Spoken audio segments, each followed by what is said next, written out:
Hello, beautiful moms and entrepreneurs. My name is Charisse Walker, and I'm your host of the Unbreakable Mompreneurs podcast. This is a place where we come together to learn, grow, and inspire. So sit back, relax, and let's get started. Hello, Unbreakable Mompreneurs. My name is Charisse Walker, and I am your host. And today I'm here with Blake Lefkoe. And I am so excited for her to be on. Personally, I'm dealing with some things that she's going to be talking about, and I think a lot of other people are as well. And so if you're one of those listeners that feel stuck and you're not quite sure how to get out of it, and as you know, the whole purpose of my podcast is to make sure that we help you and women get unstuck and pursue their passion, their purpose, and find joy. So without further ado, Blake, why don't you introduce yourself to us? I'm Blake Lefkoe. I'm a mom. I'm an entrepreneur. I live on the North Shore of Oahu. I'm an avid water woman, and I've created a business around helping people eliminate the beliefs that keep them stuck in their negative behavioral and emotional patterns. And the thing that really lights me up is not just getting people out of their anxiety and past their procrastination and addiction and depression. I mean, that's amazing. But what I love is getting people to a place where it's like, now what? Yeah. Right? So like now that you've released yourself of these limitations, what do you want your life to look like? And what's standing in the way of you living it? Mm-hmm. And that to me is really exciting I think most people feel like life is supposed to look a certain way. Right. And so they live their life that way. Mm-hmm. And when they realize that there's options, then all of a sudden, for the first time, they're able to ask themselves, well, what do I want? How do I want to live my life? What gets me out of bed and fires me up? And that's really exciting. See, and I love that because we so often have things that we don't even realize that are blocking us, right? And so when you're working with people, what do you find are the things that are holding them back? So the way that I work is it's predominantly negative beliefs. The most common beliefs are I'm not good enough, nothing I do is good enough, I'm not worthy, I'm not deserving, my needs aren't important. I mean, there's so many. Those are kind of these basic core self-esteem beliefs. And then what we do is we find your pattern. So what are you doing that you don't want to be doing? What are you not doing that you want to be doing? What's the negative self-talk, the anxiety, the fear, the anger? What is it that's keeping you stuck? And then we find the specific beliefs contributing to that pattern. And as those beliefs go away, the pattern shifts organically. You don't have to do anything. There's no integration. There's no homework.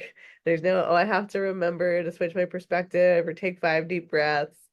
Like you literally nullify triggers and you're able to not just show up differently and respond differently and have different emotions, but what you attract also starts to show up and what you start to see changes, right? You start to notice things. When you have a belief, that's all you're looking for, that's all you see. And when that belief is gone, all of a sudden it's like you take off these tinted sunglasses and you're like, oh my gosh, look at all this stuff that's been there. I had no idea.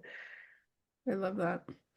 So you mentioned that you use the Lefkoe method, but it's not yours. It was actually your dad's, right? Yeah. So tell me what that is and the journey that brought you to where you are today. So I grew up in a house with 2 parents that did this process and were very much in the personal growth. I don't know if you want to call it self-help. It felt like personal development. And that was what they were committed to. And my dad worked in the house. My mom worked in the house. That was what we talked about at the dinner table. I was just like enmeshed in it. And I was like, no, so not interested. This is not for me. I don't even want to hear about it.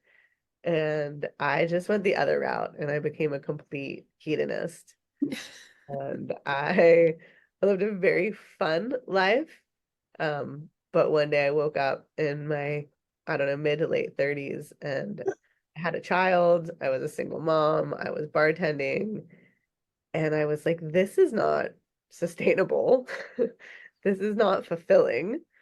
I'm not happy in like toxic relationships, and I want more. This isn't it. And so I found my way back to it. Um, I was very fortunate that I had this tool available to me. Mhm. Um, but yeah, I didn't just kind of like take the spoon as a child and dive right in. It definitely took me decades to get back to it, and it really helped me turn my life around. Um, I got sober, I got out of the restaurant industry after 30 years. I changed all the people in my life, my friends, my relationships. Everything just really started to shift. Mhm. How I felt about myself, how I reacted, how I did things, how I prioritized time. My parenting changed tremendously. That was one of the first things that I really just noticed, was how I interacted with my son. And I kind of got to the point where I was like, wow, this is so powerful, and the change is so profound. Like, I want to help other people do this. And so I took all the trainings and eventually started my own business. And yeah, it's very gratifying and it's very fulfilling. I love what I do. I love my clients. So, what is the Lefkoe method? Because there's a lot of people that talk about self-help and their journey transformation or their this or this. So, what is different in your program than other people's? And I know it's probably hard to even compare. So, what does yours entail if you want to just talk about that? So it's basically a step-by-step process. Um, I was saying before how when you start, you find a pattern and you Mhm. really kind of flush it out. What does that look like? How does that show up? Where, who, whatever. And once you get a very clear pattern, then you start to look for the beliefs under it. And then you typically kind of one belief at a time, you go through a series of steps. You find the source where it came from, typically early childhood, Mhm. and you look for alternative interpretations. So I'm not good enough is one very valid way Mhm. of interpreting the events of your dad constantly criticizing you. That makes a lot of sense. Any child would do that. But what are some other ways? And you kind of come up with a list. Well, it could have meant that I wasn't good enough for him, but that doesn't mean for anyone. It could mean that I was good enough. That's why he was spending the time criticizing me. Mhm. Could mean that was the only way he knew how to parent, would have parented any child that, and it had nothing to do with me. And you kind of come up with a list and you realize that what you saw as the truth was just one possible interpretation. And the next step is realizing that you never actually saw your belief in the world. Because as children, we think we saw it. We're like, no, I can see my dad criticizing me. You can see I'm not good enough. And through a series of questions, you get people to realize that, oh my gosh, no, I saw events and I gave those events a meaning. Mhm. And then my life became consistent with that meaning, right? Once a belief is a belief, it's your truth. And that's what you're going to see. That's what you're going to feel. That's what you're going to notice. There's examples of it everywhere. But the only reason that is that way was because that was the meaning you gave to the events. And if you'd given those events a different meaning, you would have had a different feeling. Mhm. And then you do that and you imagine being a child and having an Auntie Blake or a guardian angel. You say, imagine giving these events this other meaning. It's guardian angels like, oh, it's really your dad because he doesn't have the parenting skills because of his parents and his trauma and his baggage, or, whatever interpretation really resonates the best with you. And then you give those events that meaning and the feeling shifts. And you're like, oh my God, just because I felt not good enough doesn't prove the belief is true. I give that event a different meaning and the feeling changes. And there's a few more steps, but you realize you didn't see it. You realize just because you felt it, it doesn't believe it was true. There's other interpretations.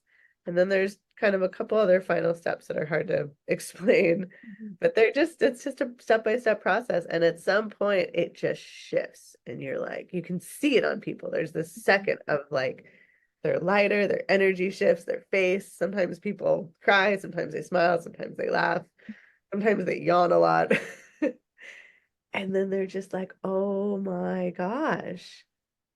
And it's gone. And it's really neat because in the beginning, you have people say the belief, and some people feel it in a specific place in their body. Oh, I feel that in my heart, or makes my throat tight, or that feels makes me nauseous or icky or sad. Some people can't even say it. It's so intense. And then at the end you have them say it and they're like, that just sounds ridiculous. And Mm. it's completely gone. And it stays gone. And it's just so powerful because there's so many things and there's so many great modalities. Mhm. Um, and I think that the problem with a lot of them is it's trying to kind of suppress it. So like affirmations, right? I am good enough. I am good enough. But if you feel not good enough under that, it's not, and logically we talk ourselves out of our beliefs all day long. Oh, I know that I'm lovable because my child loves me and my husband loves me and so I know that. But you have to talk yourself into it because on some level you feel not lovable. And this goes under all that and takes that away. So you don't have to talk yourself into it anymore because it's just not there. I love that. And when you were telling that story, I thought about me in third grade.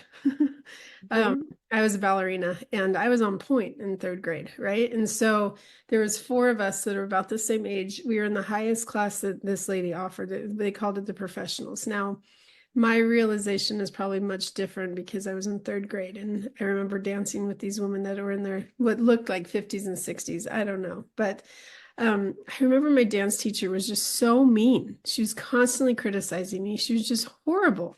And so I had these horrible stomach pains and all these different things. And I realized it's like this pressure. I wasn't excited to go dance anymore. And it was years later, I went to one of her performances and she's like, Charisse, why did you quit? And I said, because you were mean and you just wouldn't stop nagging me. Nothing I could do was ever good enough. And so I just felt like I wasn't good. And she goes, Sharice, you were so good that that's why I kept harping on you. Mhm.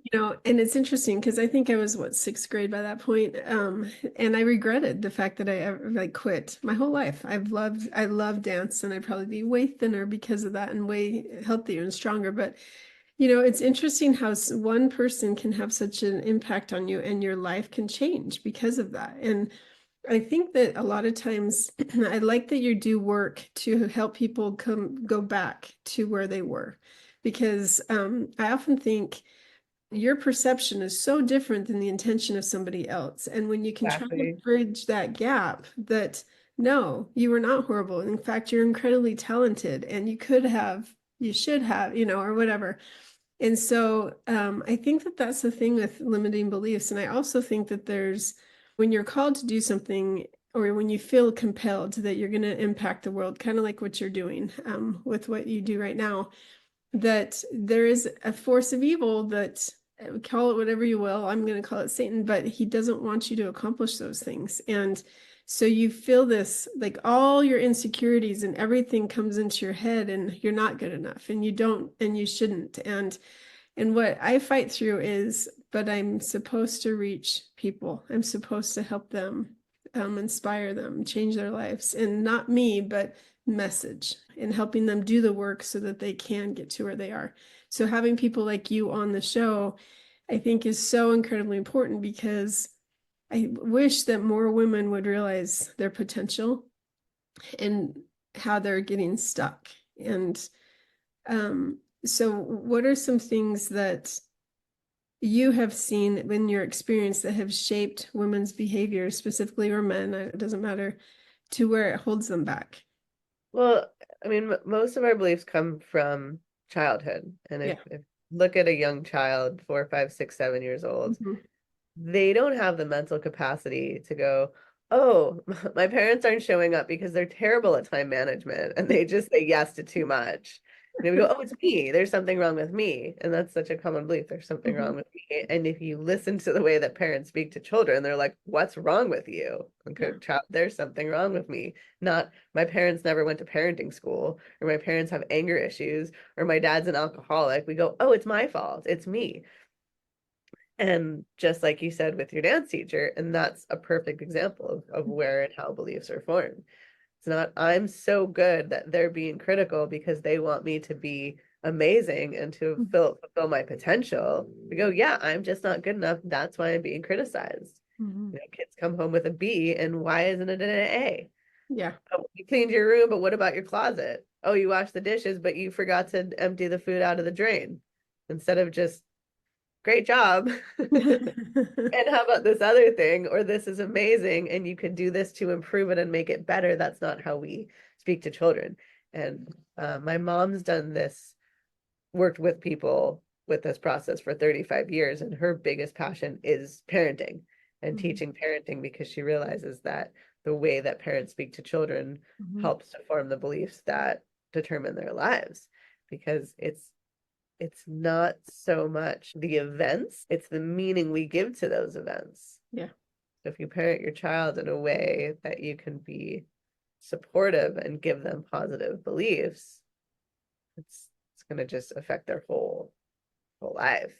And I think with women, there's so many beliefs that were given from our parents, from the culture, media, magazines, movies, just all of it. You know, you're supposed to be this, it's supposed to look like this, you're supposed to, you know, all these things. And we just believe that, and we take it on, and we try and live this life that's really just not possible. And I was talking to my sister about it, and she was like, as women, we have so much to unlearn. I really liked how she said that. And that's one of the things for me was I eliminated a few beliefs about weight. And, you know, I think I had the belief if I'm not skinny, or if I don't have a perfect body, people won't like me, or they'll judge me, or, you know, something. And this is exactly an example. When you eliminate the belief, it's so gone, you can't even remember what it was that you lived with for 40 years. Yep. But I eliminated a few about fat and body image, and my world changed so dramatically. It was like every time I would walk past a mirror, it was like, oh, you know, your stomach's not fit enough. You don't have an 8-pack, and might be flat, but it's soft. And your arms are strong, but they're not defined. And you have this thing hanging, and these scars on your face from ocean accidents. And like, that's what I saw. And I gave it so much energy, so much of my brain power went to that. And it was exhausting. And I was like, I could be using this energy and brain power for so many amazing things. Instead of just being like, I should eat that, I shouldn't eat that, and I had that, but I worked out this much, and this and this, and it was like so ridiculous. And I did a couple of sessions. I trained with my mentor, which is amazing. And it just shifted. It just fell away. I just stopped caring. I stopped thinking about it. It like changed my whole reality. And a lot of that for women, we just have this and I rebel against that also. Like, I don't wear makeup, and I'm not on social media, and I don't take selfies. Like, I live what feels right to me and my son, and I live authentically. And because I'm supposed to be a certain way or look a certain way, if I want to do that, I will. I won't let standards stop me. It's so much freedom.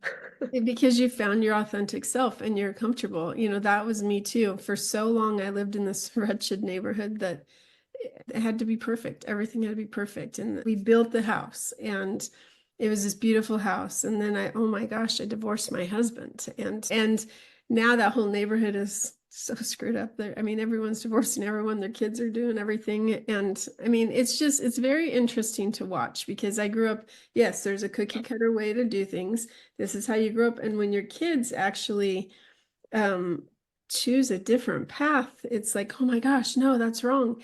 And what I realized is my way is not always the right way. For me, it was, but I took a long time to get where I am, and I'm finally happy, like you said. And I don't care. I don't try to live my life to please somebody else, because what I realized, it was about 5 years ago, the journey, that you have no control over anybody else but yourself. And so what you might do today could upset somebody tomorrow, and you didn't change. It's just their perception. My husband, he came home yesterday and I was grumpy. And so I think it's because I had to go to work, and it's so hard right now. And I was taking it out on him. So it's like, why don't you take the girls and you go watch a movie and go to the movie theater and have fun? Because I got to go back to work. But I needed that time. And I think that if we can realize and focus and identify like you talk about what's holding us back, what's bothering us has nothing to do with my husband. So he doesn't need to be the brunt of that. And so finding your peace and your happiness, and it's a journey. It's a tough journey. It's not always downhill. It's a very hilly road that you constantly go on. Yeah, yeah, and I think the belief stuff really helps. There's some other tricks that I teach my clients about giving meaning to certain situations and how it's the meaning we give to those situations Right. that produce the emotions. And just like your husband could have come home and been like, "Oh gosh, my wife's cranky. She's mad at me. What did I do? I did something wrong. She's upset with me," and he could go into a whole tailspin. But realizing, wait, maybe that doesn't have anything Yeah. to do with me. And maybe even if she is upset with me, it doesn't mean I did anything wrong. It doesn't mean there's something wrong with me. Right. Maybe I did something that felt good to me and she misinterpreted or she got triggered, and that doesn't have anything to do with me. And we always walk around taking things personally. You go out and you see a friend in the grocery store and she doesn't smile at you. And you go, "Oh God, and then you're in a bad mood. She's mad at me. She's upset. What did I do?" And it totally changes how you're feeling. And if you can catch yourself in that moment and go, "Wait a minute, maybe she has a headache. Maybe she's not smiling at anybody. Yeah. Maybe her dog died. Maybe she's fighting with her husband. Mhm. Maybe she just got terrible news on the phone. Maybe she didn't see me. Mhm. Maybe I was scowling and she thought that I was in a bad mood. And so she would give me space and leave me alone because she loves me. And so she's just giving me space. It Mhm. doesn't mean anything. We don't know anything for sure, but we're meaning making machines and we constantly give meaning to everything. And the meaning we give the events produces the emotion, I right? love Even that. even going to work, right? You could, and it's always easier said than done, but sometimes even something like that where you're like, wow, I'm so lucky to have this job right now that's allowing me to do the things I want to do, live where I live, take my daughters to the movies, Mhm. right? Like, oh, I get to wash dishes because I got to eat food in my house, in my kitchen, Mhm. safe with my family. Like, what a luxury. I have dishes to wash. I Mhm. get to go grocery shopping and pick what I want to buy to feed myself and my family because I'm able to do that, because I have the money to do that, because I have a refrigerator. Like, I get to go get gas because I have a car to drive. And that's amazing. And Mhm. it's these little things, switching to gratitude or just giving it a different meaning. Man, I'm really not happy in my job right now. What an amazing opportunity to look at what comes next. That's so exciting. Yeah. If I'm not happy here, what can I do from here? And I love the gratitude that you brought up because it really does change your mind when you start to think, okay, let's get back to the basics. No, I love that. So I want you to think about, because I think this one kind of resonates, where your parents even taught this method and yet you shunned it for years and then thought, oh, okay, I guess there's some truth to this. And you came back. So imagine your 19-year-old self. And I'm going to kind of twist this and you can do either one, but you're a mom as well. And so if your 19-year-old self, you're talking to her, either what advice would you give her, or what advice would you give a new mom starting out now that you've kind of been a mom for a while and you've seen things change? So I would give myself zero advice because I had to do everything I did to get where I'm at now. Okay. And everything I did led me here. And I'm so happy to be here that like I had to make all those mistakes and I had to do all those things or I wouldn't be here. Um, as far as a new mom, I would say work on yourself Mhm. because if you don't work on yourself, you're going to pass all your crap down to your kid. And kids are going to be kids. And when we have unreasonable expectations for our children, we're going to be disappointed and upset, and they're not doing anything wrong. That Kids are going is, to break things. They're going to cry. They're going to be unreasonable. They're not going to listen. They're not going to always do what you tell them. They're going to make messes. They're not going to want to go to bed. They're not going to want to take baths. And that's okay because that's how kids are. And when you expect them to be different, you're going to be upset. You're going to be disappointed. You're going to get triggered and feel powerless. And when people feel powerless, they get angry. Mhm. So you're going to get angry at your kids for being kids.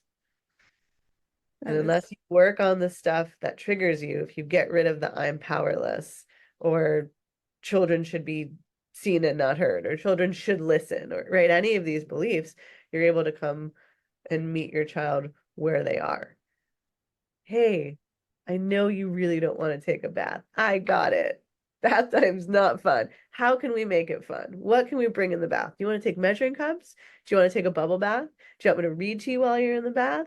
Do you want to make a soap monster? Like, what can we do to make this more fun? Or how about if you take a bath and you get to pick what books we read? Or, you know what I mean? Like, engage with your children, communicate with them. And if it's just do what I say, you're going to get mad when they don't.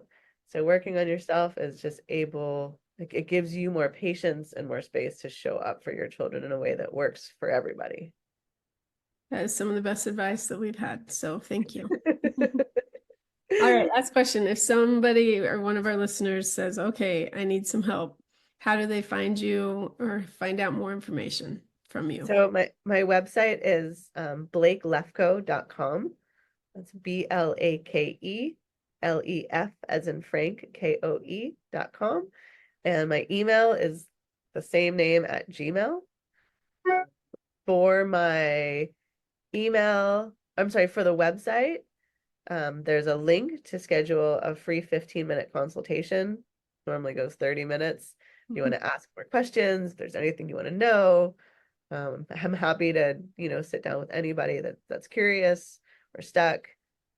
You want to shoot me an email, you're welcome to. Like I said, I'm not on social media, even though everyone thinks I'm crazy. I don't like it. Good for you. Good for you. It causes anxiety to many people, so I totally understand. But yeah, shoot me an email, schedule a consultation, and this work can really, really change your life. It's really profound stuff.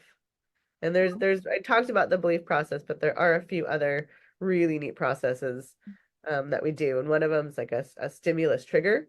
So like every time I'm criticized, I get angry. Every time I see a dog, I get scared. And it's such a simple process, and it breaks that connection, and you literally nullify the trigger. And that's so powerful as well. So yeah, reach out. I'm happy to talk to everybody. Fantastic. Thank you so much for having me. It was a pleasure to be here. Thank you for coming on, and kudos to you for embracing the work and teaching it and passing it on. So thank you. You're so welcome. And moms, get unstuck. If you're really struggling or if you're having a hard time, then please reach out to Blake and see what you can do to get some help. And if you feel like this has been a good episode, then share it, like, subscribe, and you go out and make it a great day. Beautiful moms, remember, you are unbreakable. Keep illuminating the world with your strength, pursuing your dreams, and reveling in the splendor of motherhood. This is Charisse Walker, bidding you farewell for now. Stay tuned for more empowering conversations on the next episode of the Unbreakable Mompreneurs podcast. Until then, keep shining bright. Signing off with love, Charisse Walker.